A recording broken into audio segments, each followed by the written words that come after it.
요한복음 2장 13절에서 25절까지의 말씀을 제가 봉독하겠습니다.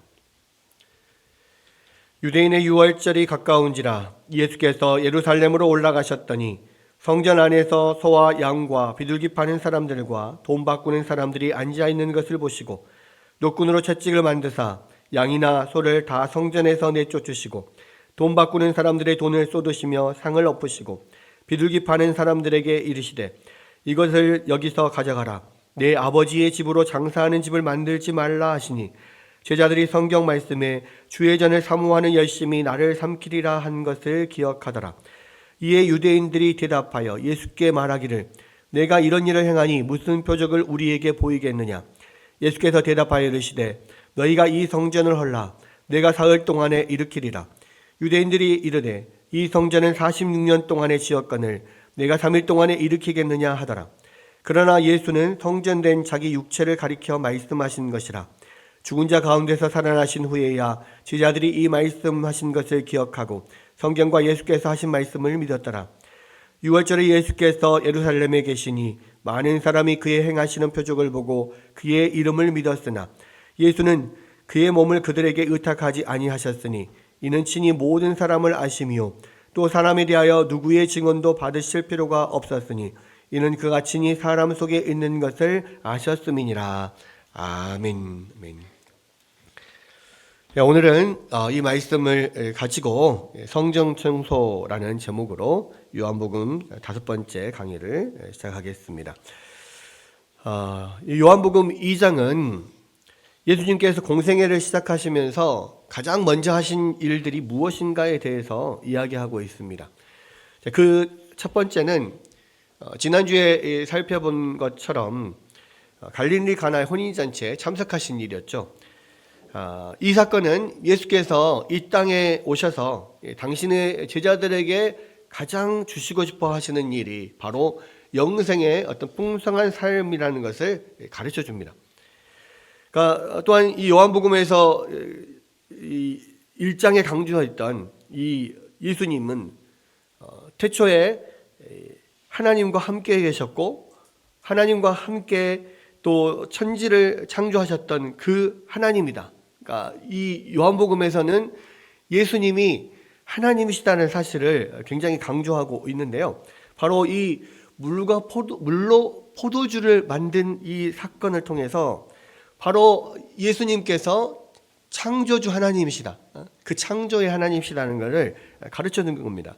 왜냐하면 이 물로 포도주를 만든다는 것은 단순히 물 분자를 포도주 분자로 바꾼다는 의미가 있는 게 아니에요. 단순히 그냥 알코올로 바꾼다라고 하면 예를 들어서 그냥 뭐 소주처럼 그냥 분자 구조만 바뀐 그런 술이 될 수가 있죠. 그런데 여기서 물로 만들어진 이 포도주는 뭡니까? 그냥 단순한 포도주나 단순한 술이 아니라 연회장이 맛보고 깜짝 놀랄 정도의 최고급 포도주였단 말이에요.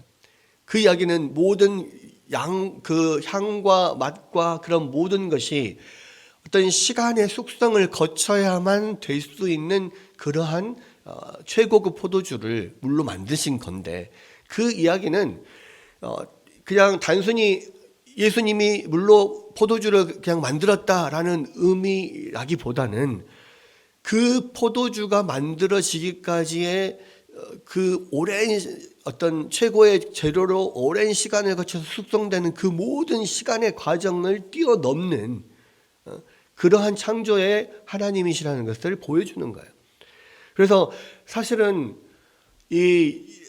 우리가 생각할 때 천지를 하나님께서 창조하셨다라고 했을 때 이 공간만을 하나님이 만드신 거라고 생각을 하지만 사실은 시간도 하나님이 만드신 창조물입니다.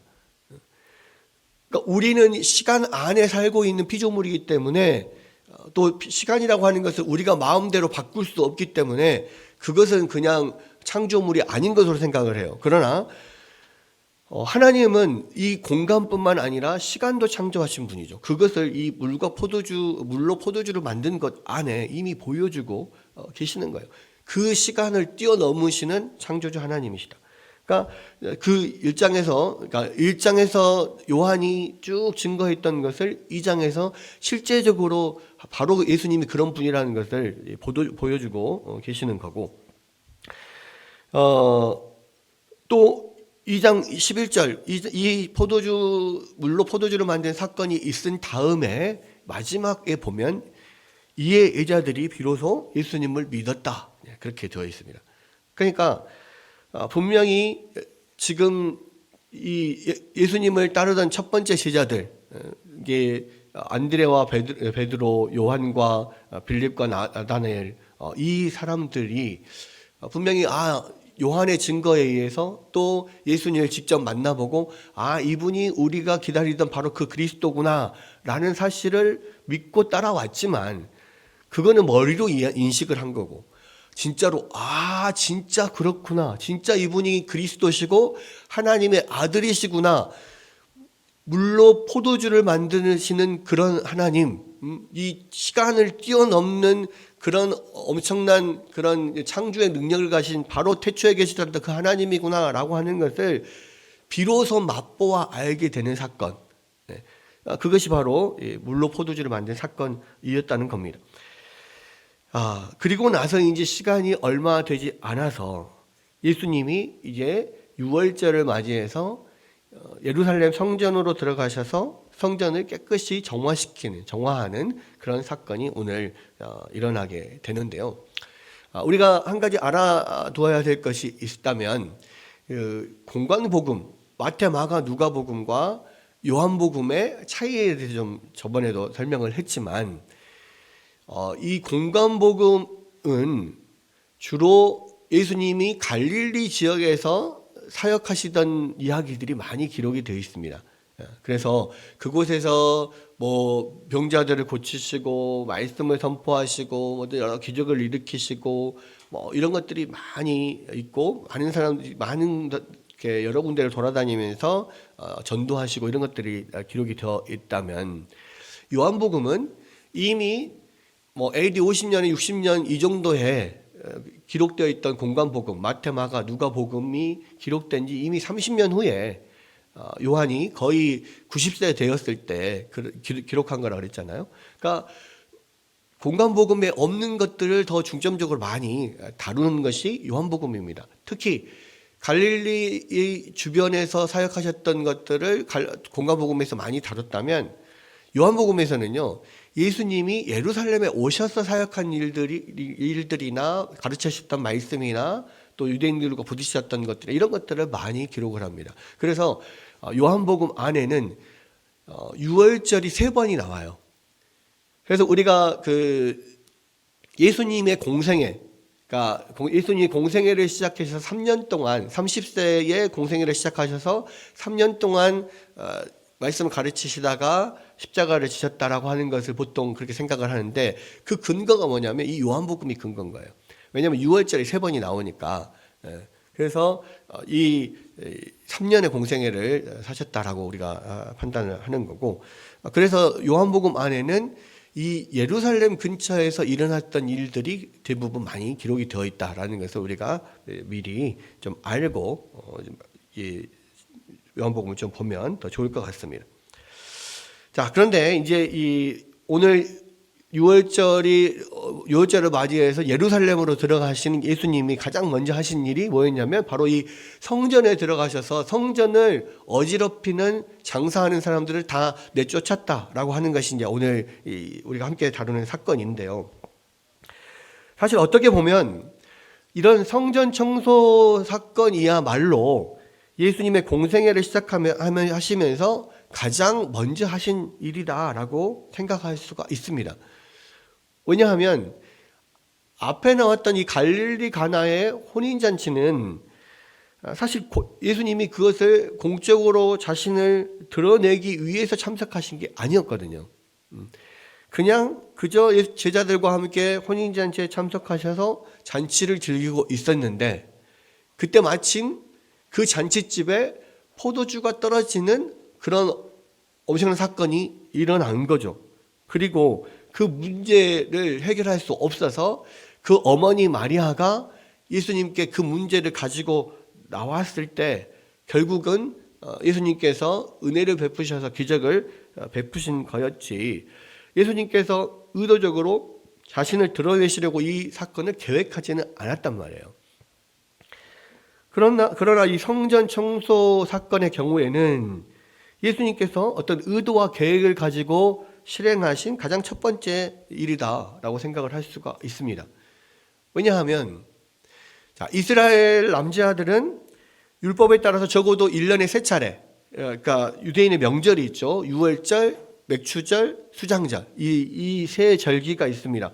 이 세 절기에 예루살렘의 성전에 방문해서 제사를 드려야 했습니다.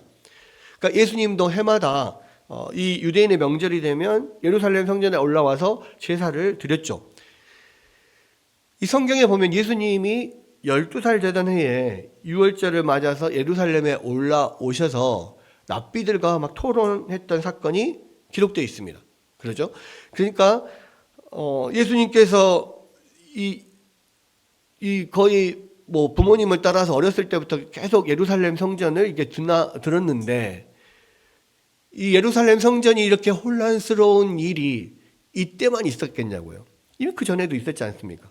그러니까 이미 예수님 이런 성전의 혼란스러운 상태를 아신 것은 어제 오늘의 일이 아니에요. 예수님이 성전에 오실 때마다 이 경건해야 될 성전이 장사꾼들과 짐승들의 소리로 막 시끄러운 것을 보시면서 안타까워하셨을 거예요. 그러나 당신의 공생애를 시작하지 않으셨기 때문에, 아직은 하나님의 때가 되지 않았기 때문에 아마도 기다리셨을 것이고, 그리고 이제는 이제 메시아로서의 공생애를 시작하시면서 가장 먼저 이 예루살렘 성전에 오셔서 이 거룩한 성전을 더럽히는 그런 무리들을 쫓아내신 거죠. 그러니까 어찌 보면 이 요한복음에서 보면 예수님이 공생애를 시작하시면서 의도를 가지고 가장 먼저 하신 일은 성전을 정결케 하는 것이었다, 이렇게 생각할 수 있다는 겁니다.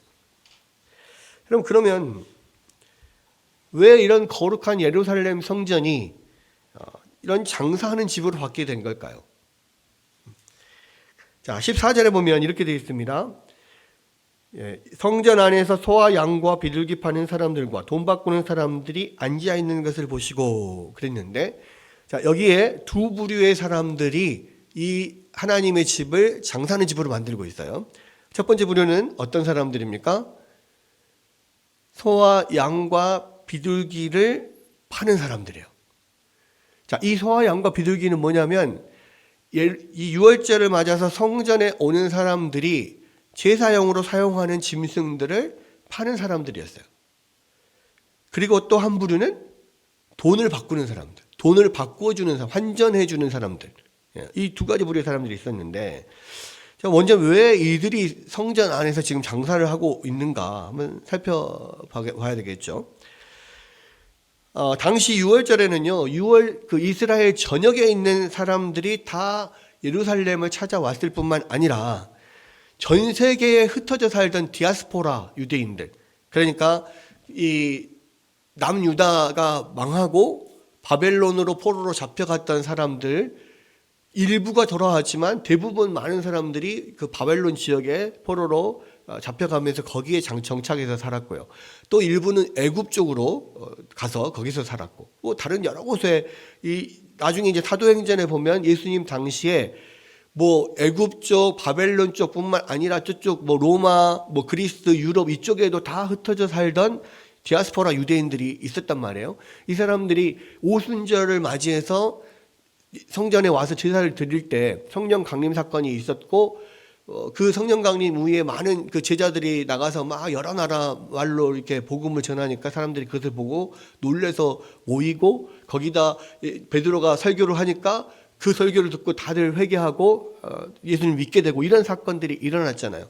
이 유월절, 오순절뿐만 아니라 유월절에도 그런 많은 디아스포라 유대인들이 다 몰려와서 예루살렘에 와서 다 성전에서 제사를 드렸단 말이에요. 그런데 유대인 역사가 요세푸스에 의하면 당시에 유월절에 예루살렘 성전을 찾는 사람들이 거의 한 300만에 가까웠다는 거예요.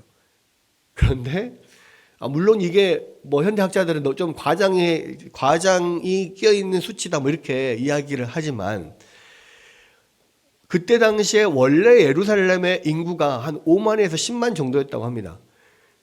그런데 300만, 아니 300만이 아니라 100만만 된다 할지라도 뭐 어마어마한 사람들이 그냥 이 유월절 기간, 명절 기간에 막 이 예루살렘에 모여 있는 거죠. 뭐 사람이 치여가지고 그냥 거의 도떼기 시장처럼, 아니면 그 바겐세이라는 무슨 마트나 백화점에 있는 모인 사람들처럼 그렇게 막 모여 있을 거란 말이에요.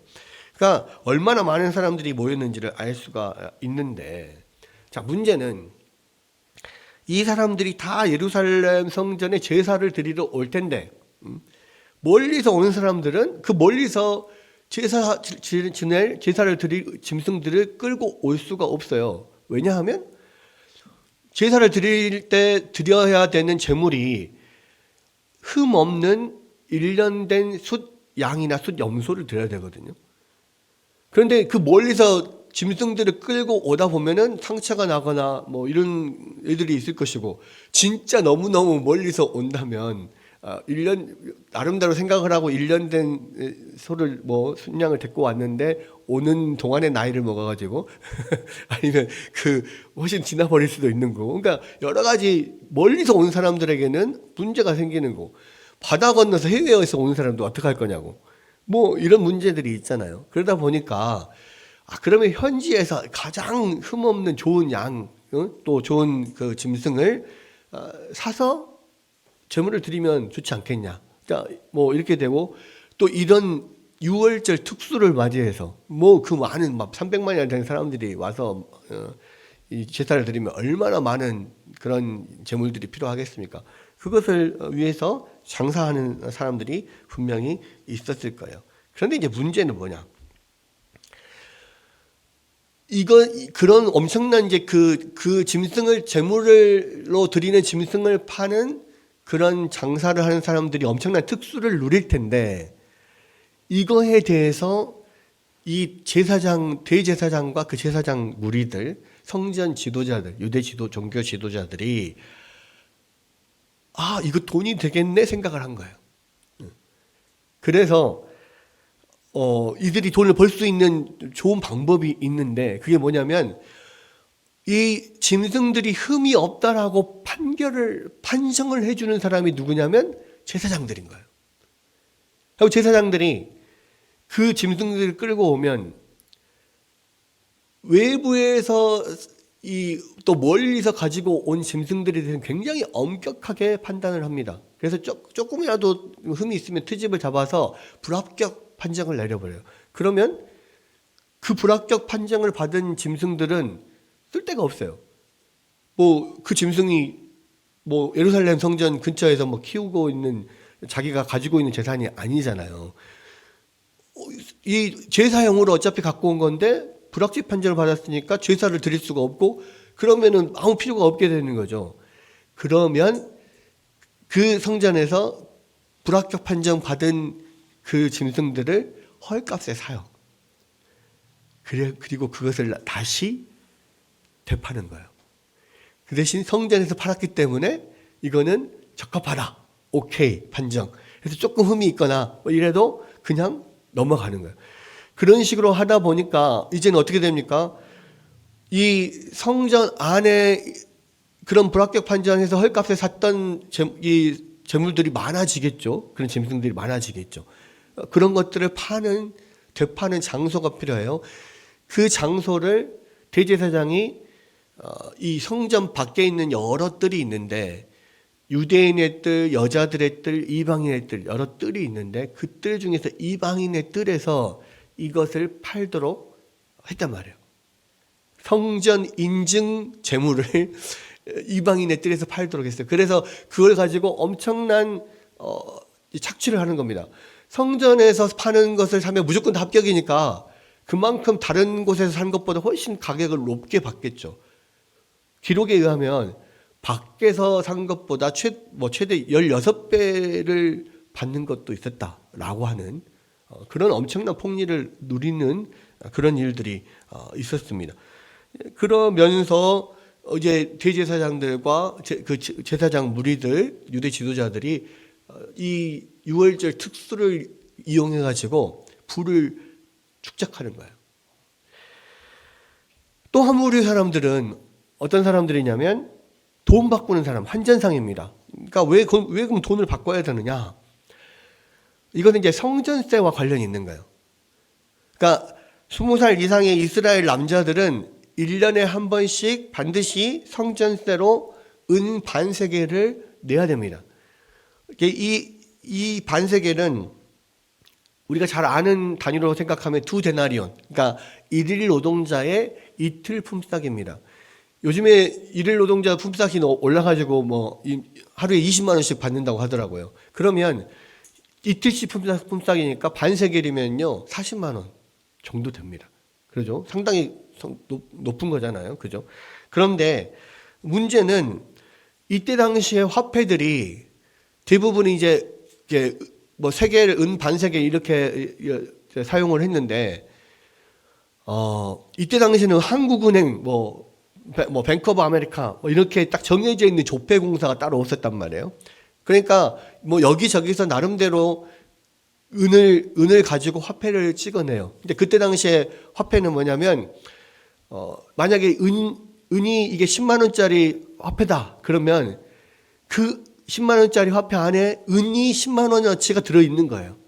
그러니까 딱 그 은의 무게에 따라서 그대로 화폐가 가치가 인정이 되는 무게 그런 건데, 근데 이제 이게 조폐공사가 딱 정해져 있지 않으니까 여러 군데서 만들다 보니까 어떤 데는 조금 함량을 살짝 더 적게 하고 어떤 데는 좀 많이 하고 막 이런 게 있단 말이에요.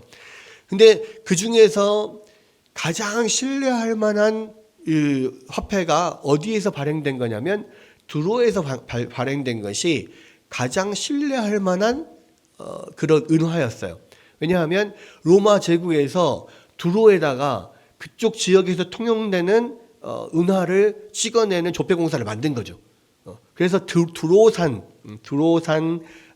은 세겔 이것이 가장 은의 함도 순도가 높은 그런 것으로 아주 공인받는 그런 화폐였단 말이에요. 그런데 실제적으로 그것을 공인받았다라고 하지만 많은 사람들이 그냥 은 함량만 이렇게 뭐 예를 들어 10만 원치면 10만 원치 들어있는 화폐만 쓰면 되니까 뭐 어디에서 발행했든 간에 그냥 다 통용해서 쓰고 있었단 말이에요.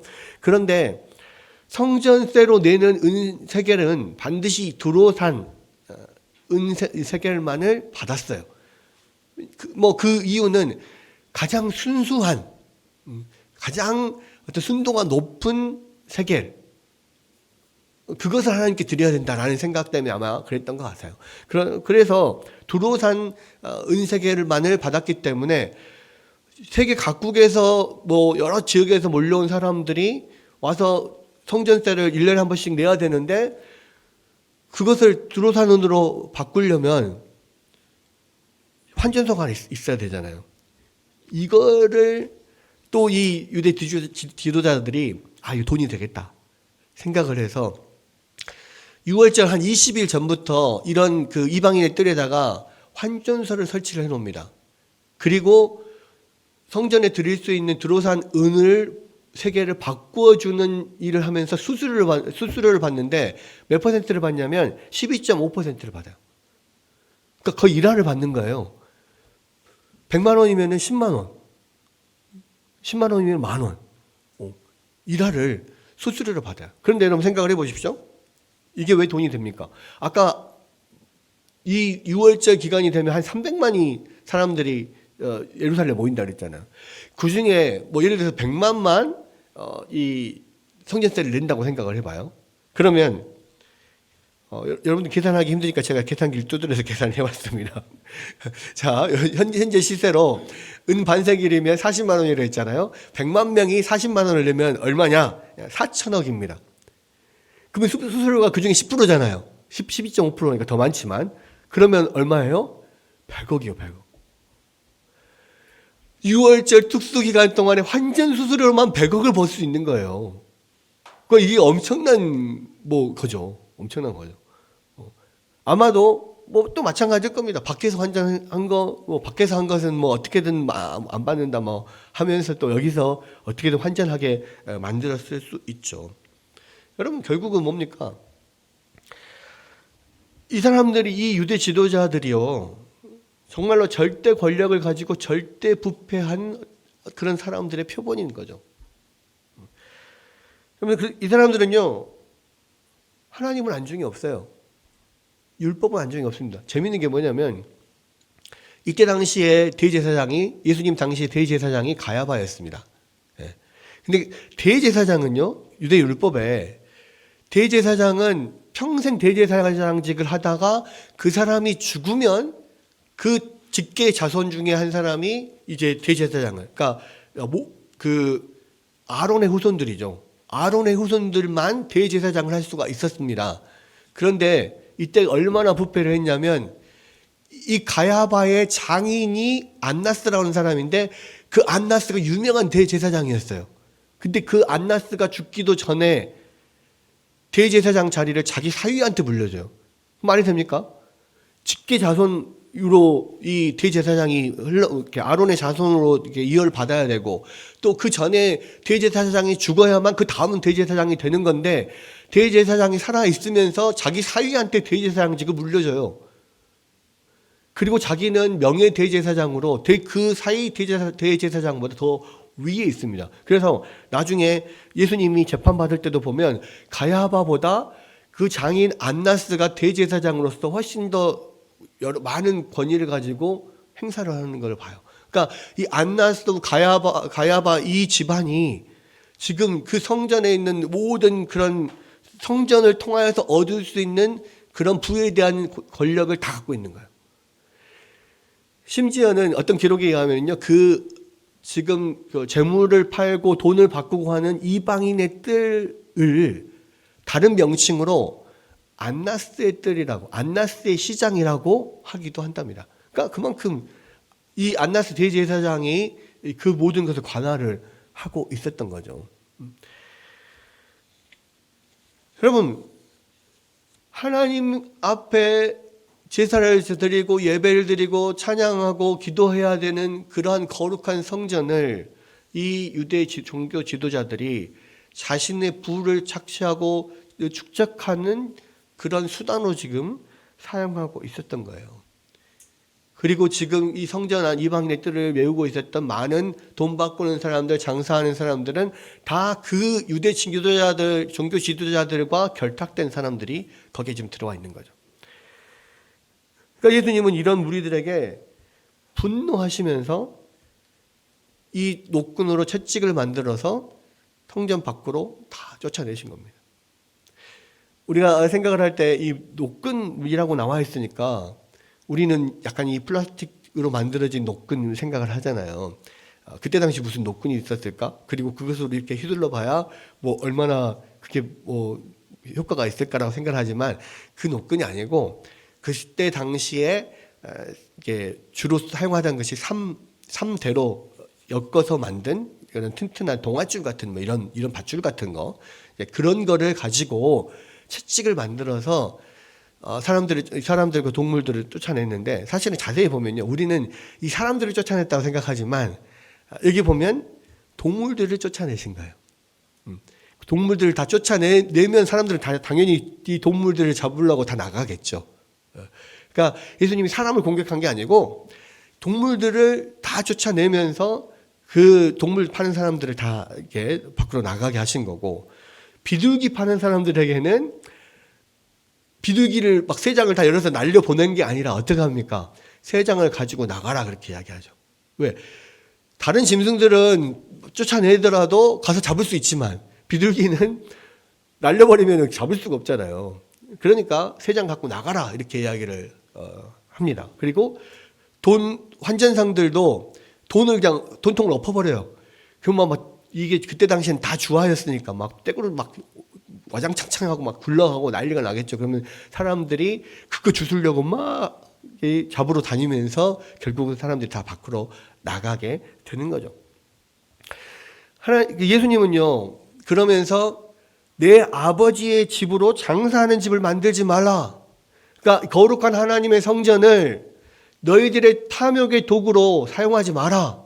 너희들의 부를 축적하고 너희 재산을 그런 축적할 도구로 사용하지 마라. 거기에 대해서 분노를 하셨는데, 그리고 사실은 정말 마지막 날 오셔서 심판하시는 그런 사자 같은 모습의 어떤 재림주로서의 예수님의 모습을 여기서 보여주시는데, 그 가운데서도 사람들을 공격하지 않고 그런 식으로 동물들을 쫓고, 또 동물 중에서 비둘기는 또 날아가면 안 되니까 새장치 갖고 나가라고 이야기하고 막 이렇게 하시는 것을 보면서, 정말로 하나님은, 또 예수님은 진노 중에라도 긍휼을 잃지 않으시는 분이구나라는 것을 우리 또 알 수 있습니다.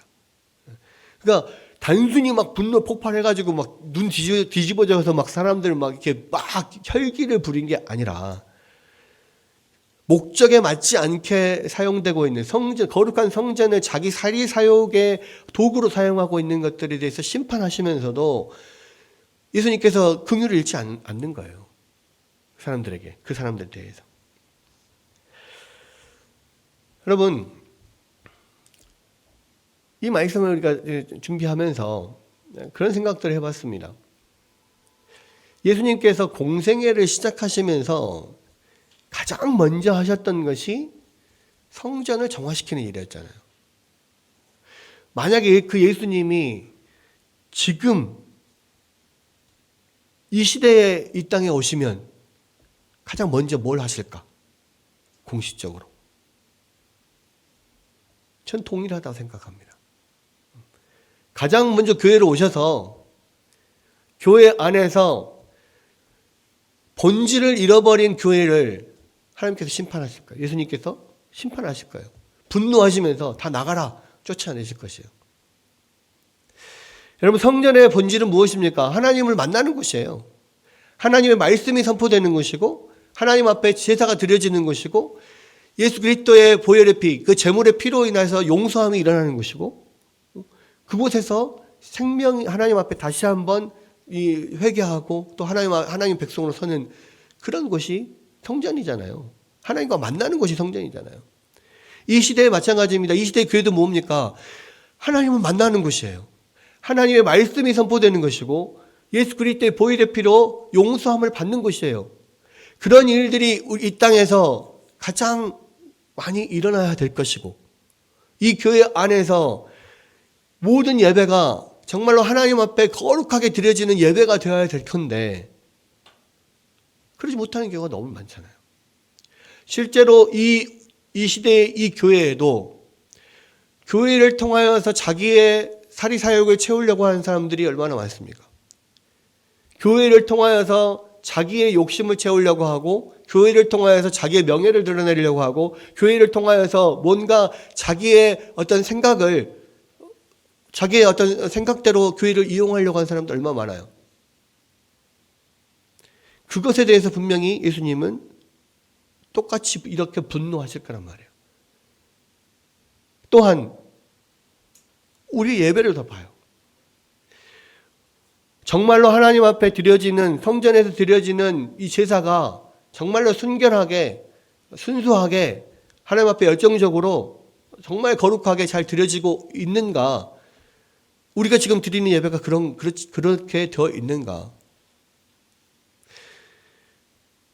2000년 전에 예수님께서 그 많은 사람들을 쫓아내셨던 그 성전에는 하나님 앞에 드려져야 될 그러한 이 기도와 또 하나님의 찬양 소리가, 이 짐승들을 사고 파는 짐승들의 울음소리와 돈 바꾸는 이 돈에 시끄러운 소리에 묻혀 버렸듯이, 우리가 지금 드리는 이 예배 안에도 온전히 하나님만을 바라보고 우리의 순결한 마음, 순수한 마음을 하나님 앞에 온전히 올려드리는, 내 몸과 마음을 다하여서 하나님 앞에 예배 드려야 되는 그 예배의 터에, 예배의 장소에, 예배의 시간에 우리의 머릿속에는 여전히 세상 것이 가득 차 있고, 하나님 말씀이 우리 안에 머릿속을 돌아다니는 게 아니라, 귓속으로 울리는 게 아니라, 세상의 것들이, 다른 생각들이 우리 귓속을 채우고 머리를 채우고 그러고 있지 않냐 이거예요.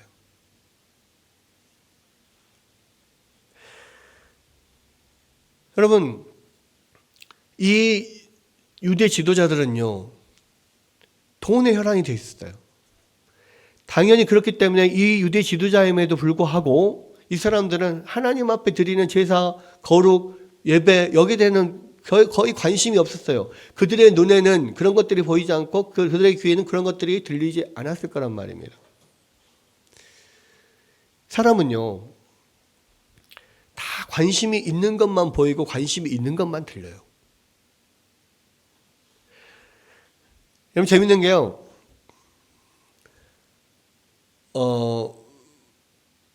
제가 이 개척을 하려고 교회를 이렇게 마땅한 교회 장소를 찾으러 이렇게 막 돌아다녔잖아요. 광주 전역을 막 돌아다녔습니다.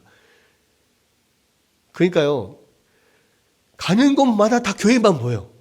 아, 저기에도 교회가 있네. 저 2층에도 있네. 저기에도 있네. 아, 저기는 좀 위치가 저래 가지고 사람들이 올 수 있을까? 가는 곳마다 교회가 보여요. 그전에 보이지 않았어요. 또 제가 이 예배당을 리모델링 하느라고 제가 박 집사님이랑 같이 둘이서 이걸 한 땀 한 땀 다 만들었잖아요. 이 소재는 뭘 쓸 것인가? 이게 색깔은 뭘로 할 것인가? 다 하나하나 한 땀 한 땀 고르고 붙이고 다 했단 말이에요. 이 몰딩은 어떻게 할 것인가? 앞에 배경은 어떻게 할 건가? 천장은 어떻게 할 건가? 그거 하다 보니까요, 이제는 그 당시에 이거를 할 때는 가는 곳마다, 교회마다, 집마다, 식당마다 다 눈에 저거는 무슨 재료를 어떻게 했는가? 그것만 다 눈에 보이더라고요. 예전에 재밌는 일화가 있습니다. 제가 대학교 1학년 때 제가 전공을 노문학과 러시아어를 전공을 했거든요. 그때 이제 막 1학년 막 들어갔을 때입니다. 근데 그때에 유명한 그 드라마를 전 국민이 가장 관심 있게 봤던 드라마가 있었는데 그게 뭐냐면 모래시계였습니다. 모래시계 혹시 보셨나요? 못 봤죠. 최민수랑 그래요. 어쨌거나 그 모래시계의 한 장면이 나왔어요. 아마 주인공이 다쳐가지고 병원에 입원해서 이렇게 했던 어떤 그런 장면이었던 것 같아요. 근데 제 대학교 때 가장 친한 친구들이 여러 명이 모여가지고 그거 장면을 보고 있는데 저는 노문학과를 다녔다고 했잖아요. 한 친구는 한양대 신방과를 다녔던 친구고 한 친구는 의대를 다녔던 친구입니다. 셋이서 영화를 보면서 딱 그 장면, 같은 장면을 딱 보는데요. 한 친구가 딱 그 장면을 보면 의대 다니던 친구가 딱 그걸 보더니 저거는 한 전치 몇 주 정도 나올 것 같다. 딱 그 이야기를 하는 거예요. 옆에 있는 신방과 다니는 친구가 딱 보더니 와, 그때 김종환 PD였거든요. 유명한 PD인데 와, 역시 김종환 PD는 화면을 정말 이렇게 잡는다. 이렇게 잡는다 하면서 그 화면의 구도에 대해서 막 감탄을 터뜨리는데 저는 딱 그걸 보면서 갑자기 그 배경으로 우우우우 그 백학이라고 하는 배경 음악이 나오거든요. 근데 그 음악이 러시아 음악이었어요. 제가 딱 들으면서 저거 러시아 음악 같은데? 그렇게 이야기를 한 거예요. 그러니까 한 장면을 보면서 세 사람 전공이 다 다르니까 다 자기 관심사만 보이는 거예요.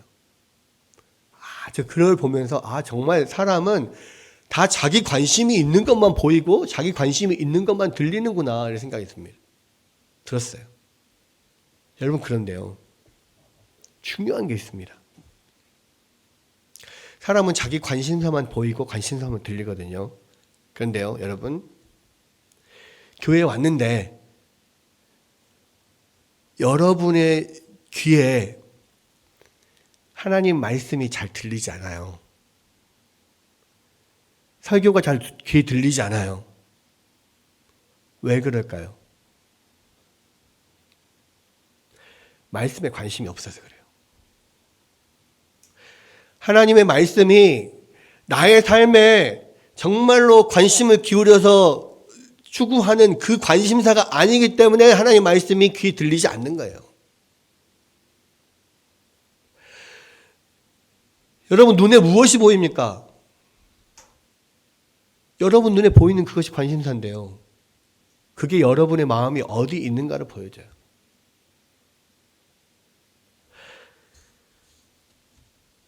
여러분,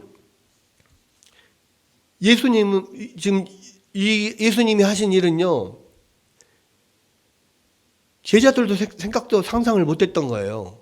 그리고 많은 사람들이 정말 예수님만 지금 그때 당시에 성전의 문제점에 대해서 생각을 했을까요? 아니요. 많은 사람들이 그래서 생각을 했어요. 그렇지만 예수님처럼 이렇게 가서 사람들 다 쫓아내고 하지 않았어요.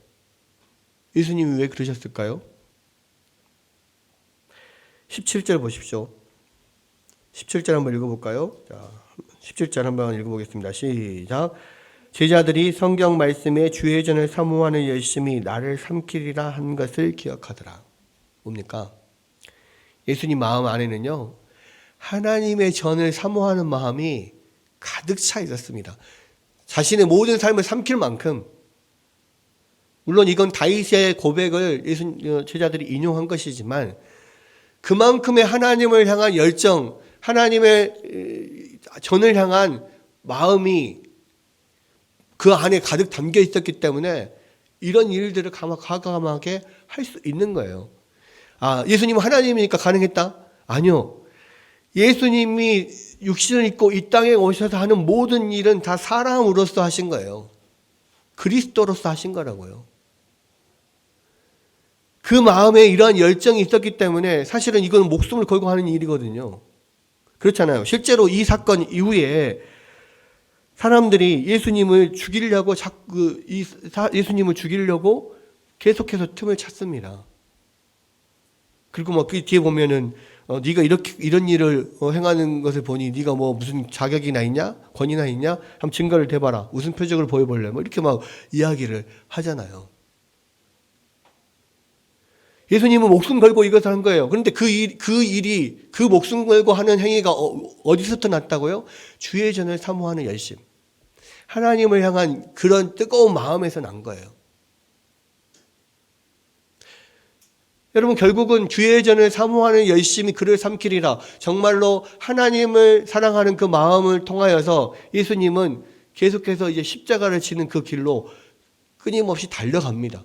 결국에는 십자가를 지고 우리를 위해서 죽으시죠. 여러분, 지금 이 시간에도 예수님께서 우리 가운데 오시면 여러분 마음에 들어가셔서, 성경은 분명히 성경에서는 여러분이 하나님의 성전이라고 그렇게 이야기하고 있잖아요.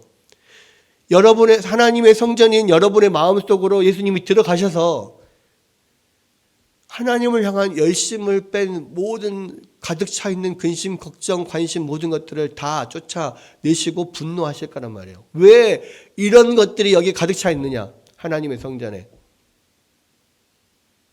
하나님 앞에 성전에 나와서 하나님 앞에 예배 드리면서도 왜 너희 마음에는 온전히 하나님의 말씀이, 하나님이 너희 중심에 있지 않고 다른 것들이 중심에 있느냐?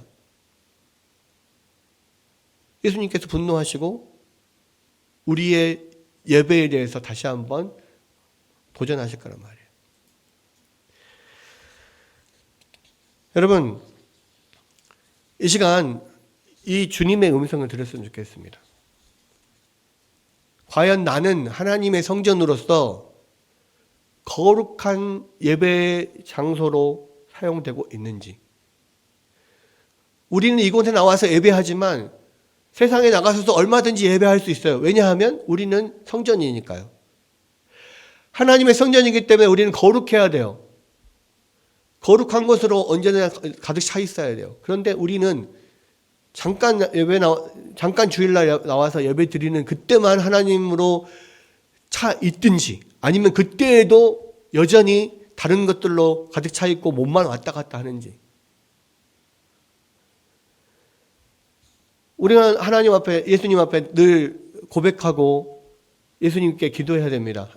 주님, 우리를 거룩한 성전으로 세우셨으니 우리가 온전히 주님으로만 가득 차게 하여 주십시오. 우리가 세상의 탐욕과 또 다른 모든 어떤 것들에 우리를 더럽히지 말고 우리 안에서 정말로 주님을 높이는 찬양과 기도와 주의 말씀이 우리를 가득 채우게 하여 주시고, 하나님께서 우리를 사용하시는 거룩한 하나님의 백성으로서 우리가 이 세상 어느 곳에서나 예수 그리스도의 복음을 전하고 예수 그리스도의 빛을 비출 수 있는 그런 자로 하나님 서게 하여 주옵소서. 예수님께서 우리 안에 그러한 참된 거룩함으로 온전히 가득 찰 수 있도록 하나님, 우리는 연약하오니 주님 우리를 붙들어 주옵소서. 주의 보혈로 씻어 주옵소서. 늘 주님 앞에 기도하고 간구하고 나아가야 될 줄로 믿습니다. 여러분은 하나님의 거룩한 성전이라는 것을 다시 한번 생각하고, 예수님께서 공생애를 시작하시면서 가장 먼저 시작하신 것이 그 거룩한 성전을 거룩하게 만드는 일이셨다는 것을 생각하고, 우리 안에 있는 모든 것들을 다 내어쫓고 주님만을 붙잡는 여러분들 되시기를 주님의 이름으로 축원합니다.